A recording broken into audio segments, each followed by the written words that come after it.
Bonjour tout le monde, c'est Ludo de la boutique LudiWorld. Je suis très heureux de vous retrouver aujourd'hui avec, je ne sais pas si vous l'entendez, mais un bonbon dans la bouche pour vous montrer ma collection de cartes Sliders. Il n'y a pas très longtemps, je vous ai montré ma collection de cartes Upper Deck Street Fighters et au détour de cette vidéo, je parlais de ma collecte de cartes Sliders et du coup j'ai eu un gros doute. Je ne sais pas si je vous l'ai déjà montré. J'ai essayé de rechercher dans les vidéos publiées il y a plusieurs années.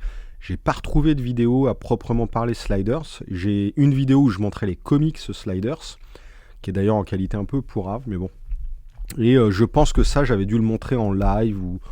Donc bref, écoutez, voilà ma petite collection de cartes Sliders. Pour la petite histoire, donc j'avais dû les acheter en 98. J'étais en seconde, j'étais à fond dans Sliders que je venais de découvrir. Est-ce que c'était en seconde que j'ai découvert Sliders ou en troisième? Je ne sais plus, ça devait être un mi-chemin entre 97 et 98. J'ai dû découvrir un tout petit peu avant le lycée, à la fin du collège. Et voilà. Donc cette période-là, ça correspond en même temps à la période où je jouais à Magic, où je ne jouais que à Magic. J'avais dû commencer à entreapercevoir Star Wars CCG et Vampire, voire L5R du coin de l'œil. Je crois, non c'est même sûr, je ne connaissais pas encore Netrunner, mais je commençais à aller sur Paris, à Hostelen, dans les boutiques de jeux, de manga, etc. pour justement du Magic et puis pour me balader, pour découvrir un petit peu tout ça. La découverte de Netrunner, c'est venu justement dans cette période-là, mais quelques mois après. On faisait la tournée des Grands-Ducs, on appelait ça. On allait côté Love Cube, côté Opéra pour Junku. On allait où rue des Écoles. Enfin voilà. Et il y avait un magasin qui faisait un peu de statuettes Heroic Fantasy, un petit peu de trading card, pas très loin de Tonkam, qui s'appelait Mangarake, de mémoire. Et un jour, je rentre dans cette boutique de trading card, et puis je vois sur l'étagère un petit set sous cello, que des cartes Sliders. Et c'était la collecte complète et tout. Et moi, le monde de la trading, je connaissais pas trop. Enfin, si je connaissais de par les cartes de basket, les Kratos, etc., que j'avais découvert 5, 6, 10 ans auparavant. Mais pour moi, ça restait des trucs qui étaient cantonnés en librairie, sous format de booster, etc. Et c'était la première fois que j'allais dans une boutique où je voyais des collections complètes de trading cards. Il y en avait partout. Alors, il faut savoir que ces cartes-là, normalement, c'est fourni dans des boosters, dans des displays de boosters sur les comptoirs des boutiques, etc. Mais là, la boutique en question, Mangarake, je ne sais pas si c'est elle qui ouvrait tous les boosters, qui en sachet sous cello la collecte complète, si elle les achetait comme ça aux US. Bref, moi en tout cas, j'avais toute la collecte. Je me souviens du prix, 250 francs, 38 €. J'avais à l'époque peut-être 50 francs par mois d'argent de poche, donc ça représentait 5 mois d'économie. Je me suis saigné pour m'acheter cette collection-là, mais voilà. Sliders, ça a été pour moi, comme je le disais dans ma précédente vidéo, ma première série filmée vraiment où j'ai été fan. Après, au-delà de Bioman, au-delà des séries live qu'on pouvait avoir dans le Club d'eau, etc. Mais voilà, donc j'ai craqué sur cette collection de cartes. La première carte, c'est non, c'est même pas une checklist. La checklist doit être à la fin. Donc voilà, vous avez une présentation de tous les personnages, Rembrandt, Professeur Arturo, Wade Wells et Queen Mallory. Alors si vous ne connaissez pas cette série, faut peut-être que je la présente. Sliders, donc c'est sorti en 95, il y a eu 5 saisons, donc ça a duré jusqu'en 2000. Il y a eu des changements de casting, des changements de production, voilà. La série s'est essoufflée avec le temps, les saisons 1 et 2 sont magnifiques, vraiment. La saison 3 est un petit peu moins bonne, mais on garde quand même un petit peu l'esprit Sliders avec les protagonistes originaux. Et après les saisons 4 et 5, franchement, c'était le gouffre. Vous avez un petit génie du nom de Queen Mallory, qui est étudiant en physique quantique. Il a son professeur à l'université, le professeur Arturo. Ils étudient des trucs de malade. avec des grosses équations sur les tableaux et tout. Et lui, Q-Ball, le petit génie, il a un sous-sol, un garage, où il fait tout un tas d'expériences. Et un jour, il découvre que l'appareil antigravitationnel qu'il avait fabriqué, finalement, il a d'autres propriétés. Et sans le faire exprès, il fabrique un vortex qui va le faire voyager dans des mondes parallèles. Il partage sa découverte avec son prof. Il y a Wade qui arrive et puis il décide de partir les trois en exploration dans le monde parallèle. Il va triturer le minuteur, qui est la machine qui crée le portail interdimensionnel. Et il va dire, tiens, je vais rajouter un peu de puissance parce qu'on est trois à glisser, on sait jamais quoi. Le vortex grossit, il sort de la baraque et il aspire Rembrandt qui était tranquillou dans sa bagnole, qui allait à un concert, parce que lui c'est un chanteur un peu raté. Et voilà, les 4 protagonistes se trouvent embarqués dans un monde parallèle et pour différentes raisons, ils vont pas pouvoir rentrer chez eux, ils vont être perdus dans des dimensions parallèles sans pouvoir rentrer, ils vont glisser comme ça de monde en monde. Il y a une infinité de variations possibles du monde original et à chaque fois ils croisent les doigts pour savoir s'ils sont rentrés chez eux ou non.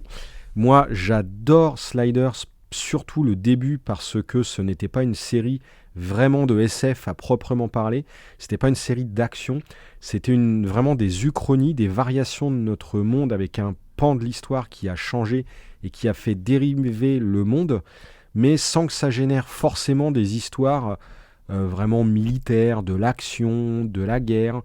Il y avait souvent un peu de politique, voilà, il y avait plein de détails, énormément d'humour, c'était vraiment vraiment cool. Il y a un monde où il y a une pandémie mondiale et le patient zéro de la pandémie, c'est le double de Quinn, de notre héros. Dans ce monde-là, c'est le patient zéro, c'est lui qui propage la maladie. Vous avez un monde de hippies où flower power, etc. Il n'y a pas la guerre, mais il y a quand même des gros mecs qui font la guerre et tout. Qu'est-ce qu'il y avait comme univers ? Un monde où il y a un jeu télé basé sur les connaissances vraiment intellectuelles, et c'est un mix de basketball avec du Jeopardy un peu. Donc voilà, vraiment du sport, mais mixé à du sport intellectuel. Là, on a un monde où Rembrandt, c'est une superstar, genre Elvis Presley, truc de ouf, alors que lui, dans notre monde à nous, c'est un mec un peu raté, entre guillemets. Il y a un monde où il n'y a pas de constitution, je peux pas tout vous raconter, parce que honnêtement, j'ai même oublié certains épisodes. Il y a un monde où l'espèce humaine a dérivé un petit peu différent de la nôtre, et les singes, un peu comme ça, ont dominé les humains. Les singes ont maîtrisé la glisse, ils voyagent de monde parallèle en monde parallèle pour conquérir les mondes et asservir les peuples. Dans la saison 2, ça a duré qu'un seul épisode, c'était ok.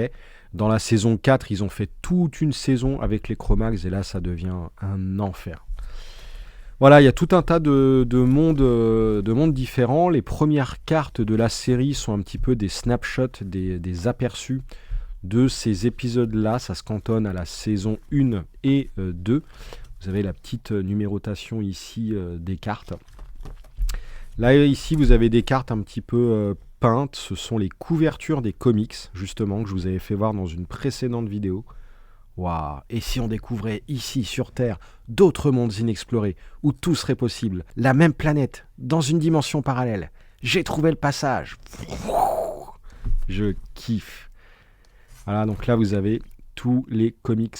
Rapture, Harvest Time, Armada, Dimensional Shadows, Fission of the Soul, Damnation, Blood and Splendor, Narcotica, Soul Survivors. Là, vous avez des peintures qui sont issues de certains épisodes. Un monde où la Russie domine l'Amérique. Là, voilà, la Maison Blanche, mais façon Kremlin. Là, vous avez un monde catastrophe naturelle, monde de glace, etc. Bon, on y viendra. Voilà, un monde avec des abeilles géantes. Un monde où Queen, c'était un petit peu un sorcier. Ça, je sais plus ce que c'était. Un monde de dinosaures. Le monde des Cro-Mags.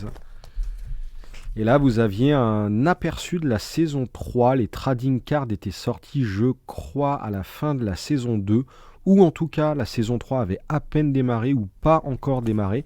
Et du coup c'était sympa parce qu'on avait un aperçu de la saison 3 dans les cartes. Moi quand j'ai connu Sliders, je l'ai connu à l'épisode des robots de la saison 3. J'avais complètement tout loupé la saison 1 et 2.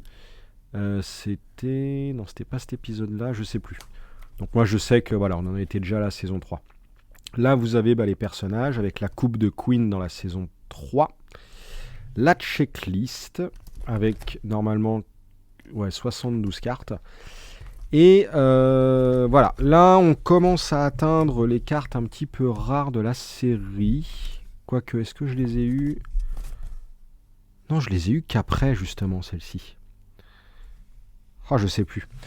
Je sais qu'il y avait donc tout le set de base dans les cartes que j'avais acheté à Paris. Et des années après, milieu des années 2000, j'ai découvert qu'il y avait des cartes que je n'avais pas. Des cartes rares. Donc voilà, j'ai été sur eBay, je les ai trouvées. Et je ne sais plus si celles-ci en font partie, mais je crois que c'était des cartes rares. Vous voyez, elles sont un petit peu en pseudo 3D. Le carton est embossé. Donc c'est assez sympa, j'aime bien. Dans le monde de la trading, il y a toujours comme ça des trucs assez fun dans les raretés supérieures. Plutôt très sympathique. Mais le mieux, ce sont celles-là. Une carte promo, des cartes lenticulaires. Alors je ne sais pas si vous allez, pardon. Comment on fait? Ah bah c'est comme ça. Tac, je pense que vous voyez. Donc vous avez Queen et Wade. Et vous avez ici Professeur Arturo et Rembrandt Brown. Donc ça, voilà, quand j'ai découvert l'existence de ça au milieu des années 2000, j'ai juste halluciné. Et là, vous aviez des cartes foil métallisées, embossées, qui formaient un panorama sur le fameux épisode des Cro-Mags. Tac. Je sais plus combien j'avais acheté ces cartes-là rares sur eBay. C'était au final pas très cher, je trouvais. Mais vous imaginez, je suis resté très longtemps avec les cartes communes en pensant que j'avais toute la collecte. Vu le prix que je les avais achetées à l'époque en plus, voilà. Et des années après, boum, bah non, en fait il te manquait ça, Ludo. Là pour le coup par contre, normalement j'ai tout. Donc c'est une collection que j'apprécie énormément parce qu'il y a le côté ultra nostalgique évidemment. Voilà, ça me rappelle, je vous dis, mon année 98, je faisais du roller sur la rampe avec mes potes, à fond dans Magic, j'allais découvrir bientôt Netrunner et j'adorais Sliders. Donc voilà, côté nostalgie, je les regarde de temps en temps, voilà, bon après, ça reste de la trading, donc j'en fais rien.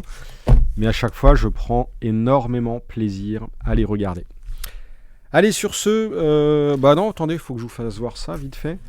J'avais commencé à créer un jeu de cartes à l'époque sur Sliders. Bon voilà, on n'a pas été plus loin. Bon allez, sur ce, je vous laisse. Merci beaucoup d'avoir regardé la vidéo. Et puis, je vous dis à la prochaine pour une autre vidéo. Des bisous, salut, salut!